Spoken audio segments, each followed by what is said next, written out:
नमस्कार, पुण्य श्लोक अहिल्याबाई शो में आज हमने देखा कि युवराज खंडेराव जैसे ही दरबार में कदम रखते हैं, हर किसी का चेहरा खिल उठता है, हर कोई खुश होता है और दिल से जयकारे लगा रहा होता है। युवराज खंडेराव की जय, युवराज खंडेराव की जय हो, इस तरीके का संबोधन वहाँ पर हो रहा होता है और वातावरण वाकई में बहुत ही सकारात्मक होता है।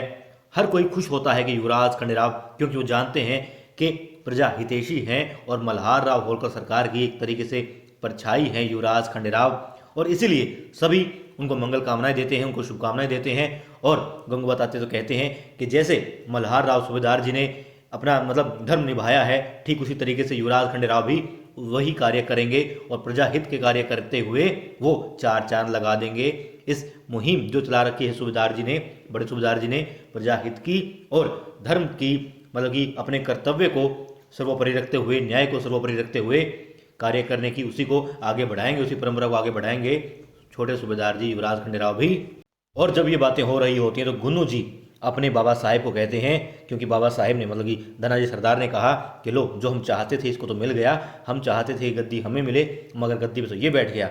तब वो कहते हैं कि चिंता की कोई बात नहीं है, अभी ये गए नहीं हैं, 10 दिन है इनके पास, सिर्फ ज़्यादा बड़ी बात नहीं है, पूरे दिन ज़िंदगी भर गद्दी पर बैठने वाले नहीं हैं। युवराज खंडेराव अभी बैठे हैं, सिर्फ 10 दिन के लिए बैठे हैं, मुहिम पर जाने दो, वापस नहीं आएगा युवराज खंडेराव, ये कहते हैं और चेहरे खिल जाते हैं पिता पुत्र यानी गुन्नू जी और धना सरदार के। वहीं दूसरी तरफ खुश हो रहा होता है परीक्षित भी। परीक्षित क्यों खुश हो रहा होता है? क्योंकि देवी अहिल्या वादा कर देती है अपनी सहेली रेणु को कि मैं तुम्हारी शादी करवाऊंगी, और कांप जाती है, थर थर कांपती है रेणु। वो कहती नहीं, शादी के बारे में तो मैंने सोचा भी नहीं था अहिल्या, ठीक है मन में कहीं भाव आ रहे थे मगर शादी नहीं, नहीं ऐसा नहीं हो सकता, तुम शादी की बात कर रही हो।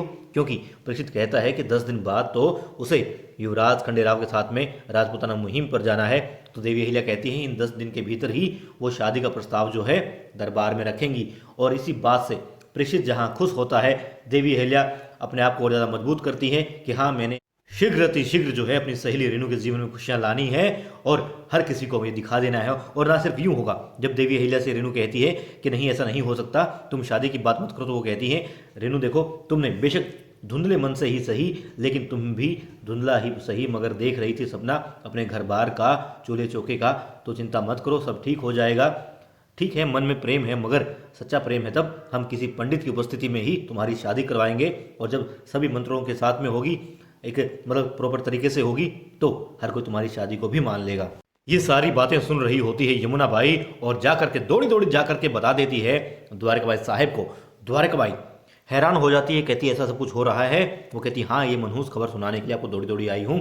फिर वो कहती हैं ठीक है, होने दो, जो हो रहा है उसे होने दो। और फिर वो कहती हैं कि यदि अहिल्या दरबार में इस बात को ले आई तो कोई बड़ी बात नहीं है, और बात तो ये है कि देवी अहिल्या पढ़ी लिखी है, पढ़ी लिखी है तो वो शास्त्रों की बात ले आएगी और कहीं ना कहीं कोई ऐसा उदाहरण ले आएगी, कोई श्लोक ले आएगी जिससे हर कोई उसकी बात से सहमत भी हो जाएगा। इसलिए कुछ बड़ा धमाका करना होगा, क्या करना है बस ये सोचते हैं। और फिर देवी अहिल्या के बारे में बात कर रही होती है द्वारकाबाई साहेब अपनी दासी यमुना से, और क्या बात करती है मालूम नहीं, आवाज़ गायब होती है मगर उन दोनों के भाव ये होते हैं कि बहुत बड़ा धमाका करने वाली हैं। और यमुना बाई उस बात को सुन करके बहुत खुश हो जाती है। खुशी द्वारकाबाई साहेब के चेहरे पर भी साफ दिखाई दे रही होती है। और वहाँ दूसरी तरफ दरबार में युवराज खंडेराव के सामने पहला मसला यह आता है कि दो भाई होते हैं, राम जी और श्याम जी, दोनों को अपने पिता के स्वर्गवास के बाद में जमीन मिलती है, आधी आधी जायदाद बांट दी जाती है, कागजात उनके पास में होते हैं, कागजात दिखाए जाते हैं, जिसमें राम जी के पास में जमीन होती है मगर पानी नहीं होता, कुआं नहीं होता। कुआं जो है वो श्याम जी के हिस्से में आ जाता है, तो श्याम जी उसको पानी देने से मना कर देता है। वो कहता है कि बहुत वक्त हो गया, लेकिन अब क्योंकि फसल नहीं हो रही है, अनाज नहीं हो पा रहा है, तो मैं क्या करूं, इसलिए मामला जो है आपके सामने लाया गया है।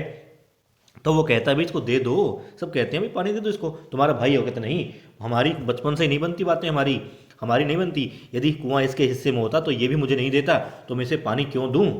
अब श्याम जी के पास में सारे तथ्य मौजूद होते हैं, साक्ष्य मौजूद होते हैं, कागजात मौजूद होते हैं, जिन पर उसका मालिकाना हक होता है उस कुएं पर। तब खंडेराव जी कहते हैं कि आपके भाई हैं, आप दे दो। कहते हैं नहीं दे सकता सरकार, मैं नहीं दे सकता, क्योंकि ये भी नहीं देता, मुझे मालूम है। वो कहता मैं दे देता।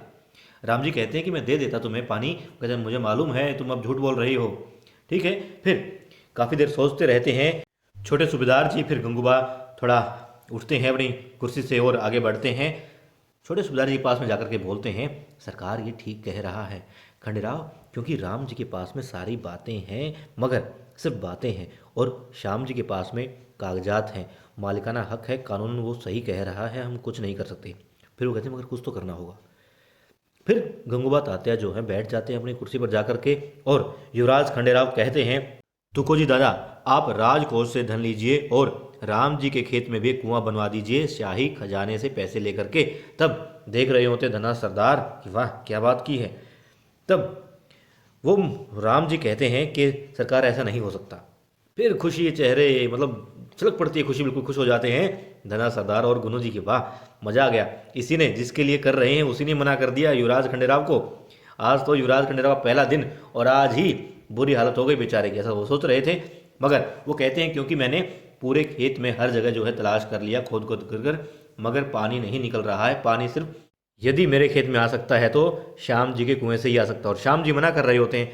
फिर सोचते रहते हैं और चेहरे खिल जाते हैं फिर से गुनू जी और उनके बाबा साहेब के। बाकी सब सोच रहे होते हैं खंडेराव जी क्या हल निकालेंगे। कहते हैं कि कोई हल निकल ही नहीं सकता।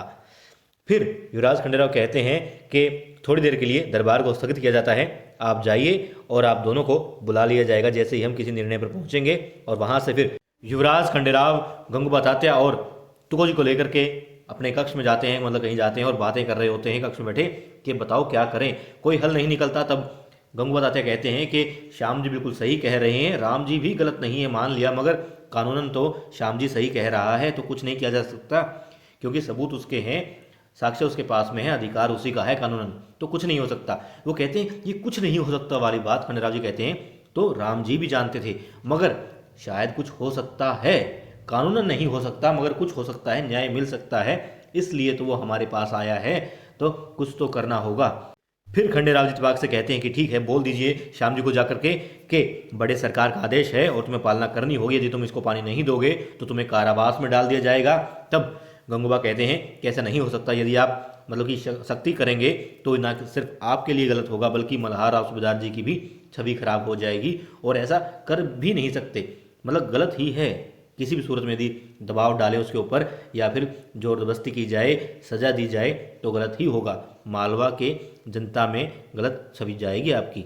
फिर क्या करें सोच रहे होते हैं युवराज। तभी युवराज की पत्नी यानी देवी अहिल्या जो है आ रही होती हैं, मंदिर से लौट आती हैं, बाड़े के अंदर होती हैं, उनके जो कदम होते हैं चल रहे होते हैं और महसूस कर रहे होते हैं युवराज खंडेराव को कहते हैं अहिल्या। वो कहते हैं ठीक है हम चलते हैं, और इसी बीच आ जाता है एक सैनिक, कहते हैं कि सभी सरदार जो हैं दरबार में प्रतीक्षा कर रहे हैं और पूछ रहे हैं कि आप कब आ रहे हैं। तो कहते हैं गंगूबा ठीक है आ रहे हैं चलिए।